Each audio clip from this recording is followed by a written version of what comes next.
Hoje a atuação do Flamengo foi uma atuação de um time que, de fato, não abandonou nada, mas também não se comprometeu com nada em relação ao que é o Campeonato Brasileiro.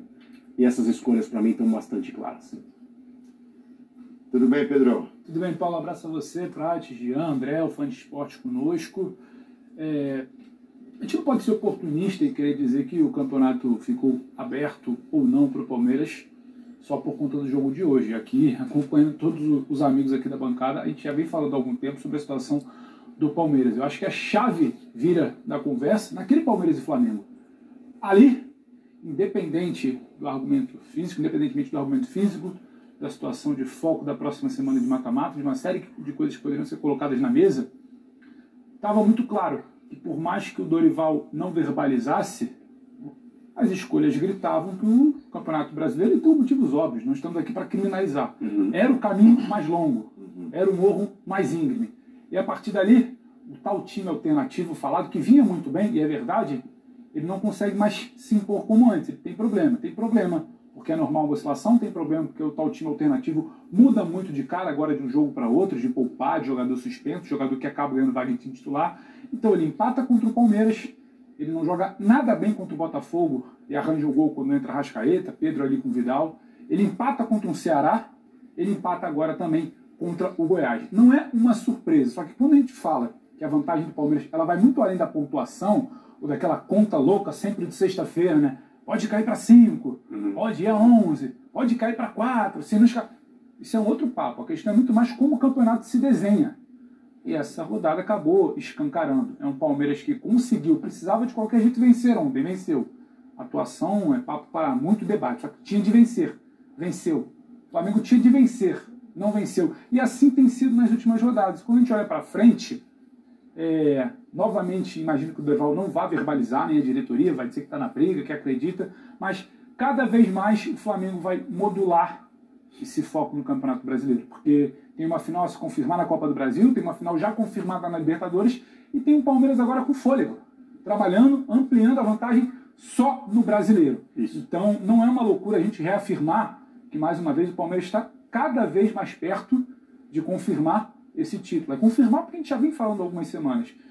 A gente fala, vai diminuir, a distância aumenta. Pode diminuir, o Flamengo não confirma. Mas essa sequência agora talvez seja decisiva. E ela não é positiva para o Flamengo. Eu comentava até, só para passar para os companheiros, a gente assistiu o jogo na redação, eu comentava com o nosso editor-chefe, com o Dimas, acho que falei com você também, eu não consigo ver esse Flamengo tão mobilizado no campeonato. O Everton Ribeiro ele sai ali substituído, não é que ele lamenta, que sai, entra.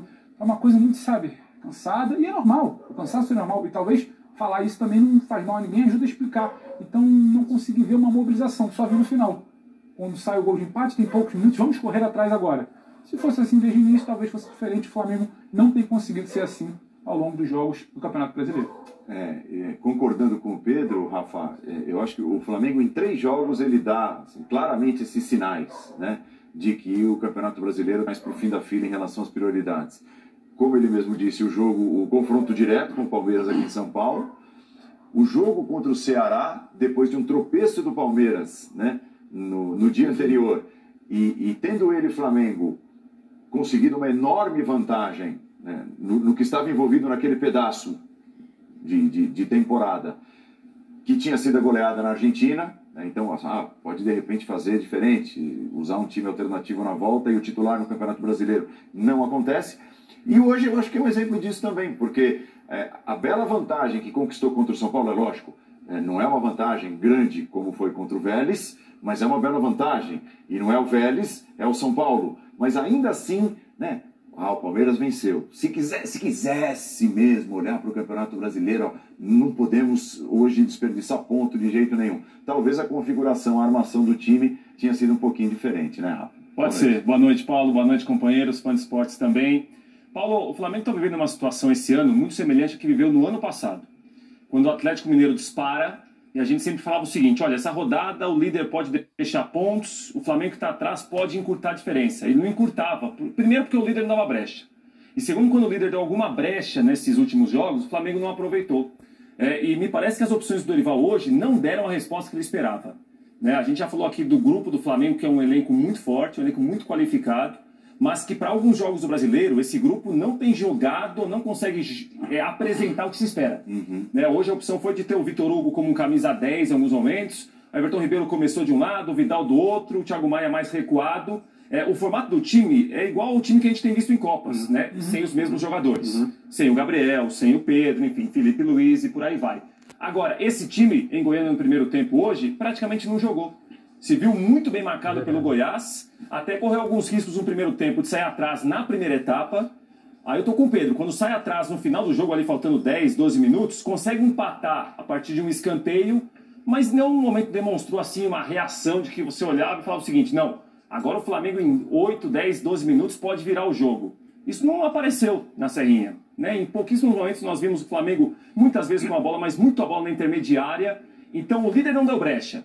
Quando o líder deu alguma brecha e largou pontos pelo caminho, ninguém aproveitou. Então a discussão nesse momento me parece que é muito mais voltada ao segundo lugar do que a liderança. O campeonato depende do Palmeiras, não depende mais do Flamengo, não depende mais do Inter, não depende mais do Fluminense, do Corinthians, do Atlético Paranaense, depende do líder. Se o líder por acaso tropeçar, perder 2, 3 jogos, é um campeonato. Como não está dando brecha para isso, ele está se encaminhando bem para ganhar a competição.